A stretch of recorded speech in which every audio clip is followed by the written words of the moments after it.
दोस्तों, कैसे हैं आप सभी।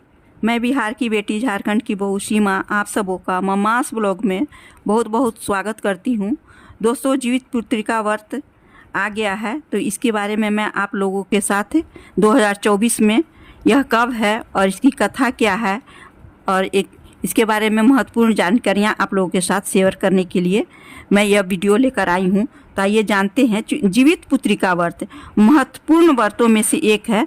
जीवित पुत्रिका व्रत में माताएं अपने संतान की सलामती और अच्छे स्वास्थ्य के लिए पूरे दिन और पूरी रात निर्जला व्रत रखती हैं और भगवान जी मुतवाहन की विधिवत पूजा अर्चना करती हैं। हिंदू पंचांग के अनुसार आश्विन मास के कृष्ण पक्ष की अष्टमी तिथि को जीवित पुत्रिका व्रत रखा जाता है। इस व्रत को जितिया व्रत भी कहा जाता है। इस साल जितिया व्रत 25 सितंबर 2024 बुधवार को है। आइए जानते हैं इस व्रत का महत्व और किस भगवान की इसमें पूजा की जाती है। पहले तो ये जान लेते हैं अष्टमी तिथि कब से कब तक है। तो अष्टमी तिथि 24 सितंबर 2024 को दोपहर 12:38 पर प्रारंभ होगी और 25 सितंबर 2024 को दोपहर 12:10 पर समाप्त होगी। जीवित पुत्रिका व्रत का नहाय खाए के साथ यह पर्व शुरू होता है। जितिया व्रत में छठ पूजा की तरह ही नहाय खाए और खरना परंपरा का पालन किया जाता है। यह व्रत मुख्य रूप से बिहार, झारखंड व उत्तर प्रदेश के कुछ क्षेत्रों में रखा जाता है। जितिया व्रत पूजन का समय 25 सितंबर 2024 को जीवित पुत्रिका व्रत पूजन का शाम के समय चौघड़िया शुभ मुहूर्त शाम 4:43 से 6:13 तक रहेगा। जितिया व्रत का महत्व क्या है। भविष्य पुराण के अनुसार भगवान शिव ने माता पार्वती से कहा कि जो माताएं अपनी संतान की भलाई के लिए जीवित पुत्रिका व्रत रखती हैं, उनकी संतान के जीवन पर आने वाले हर संकट दूर हो जाता है। संतान का वियोग का कष्ट उसे कभी भी नहीं मिलता है। यह व्रत कथा कई रूपों में प्रस्तुत की जाती है, लेकिन इसका मूल उद्देश्य हमेशा संतान की लंबी आयु और उसके समृद्धि की कामना के लिए होती है। तो आइए इसका जो सबसे पौराणिक कथा है वो आप लोगों को सुनाने जा रही हूँ। समय की बात है कि किसी वन में एक चील तथा सियारिन रहती थी। चील तथा सियारिन में गहरी मित्रता थी। चील तथा सियारिन दोनों हर काम को मिल बांट के करती थी और प्रेम भाव से रहती थी। एक बार कुछ महिलाएं जंगल में आईं और वह किसी जीवित पुत्रिका व्रत की आपस में बात कर रही थी। यह सब देख चील के मन में जिज्ञासा जग गई।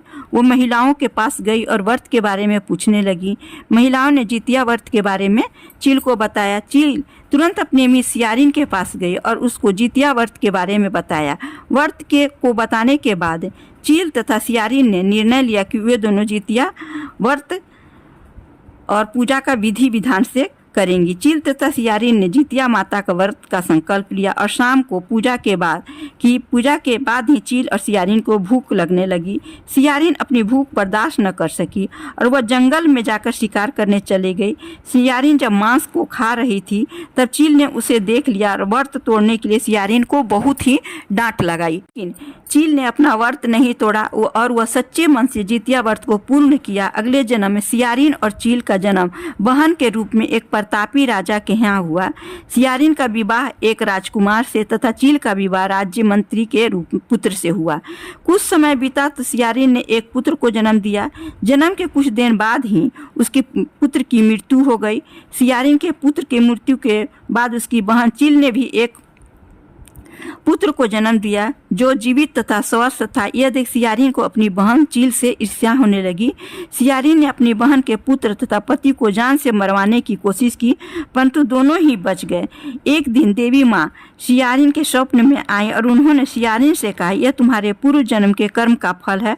अगर तुम इसे ठीक करना चाहती हो तो माँ जितिया की व्रत और उपासना करो। प्रातःकाल उठकर स्वप्न के बारे में सियारिन ने अपने पति को बताया। सियारिन के पति ने यह सुन सियारिन को व्रत करने की अनुमति दे दी और उसकी बहन चील से माफ़ी मांगने को बोला। इसके बाद सियारिन अपनी बहन चील के घर गई और उससे अपनी गलतियां को माफ़ी मांगी। सियारिन को उसकी गलतियों पर पछतावा देखकर चील ने उसे माफ़ कर दिया। अगले साल जितिया व्रत पड़ा। यह व्रत सियारिन और उसकी बहन चील दोनों ने एक साथ रखा। माता जितिया सियारिन के व्रत से प्रसन्न हुई और उसको पुत्र प्राप्ति का आशीर्वाद दिया।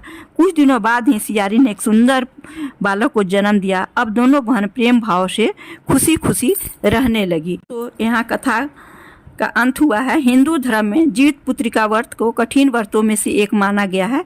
यह व्रत संतान की सलामती के लिए माताएं करती हैं।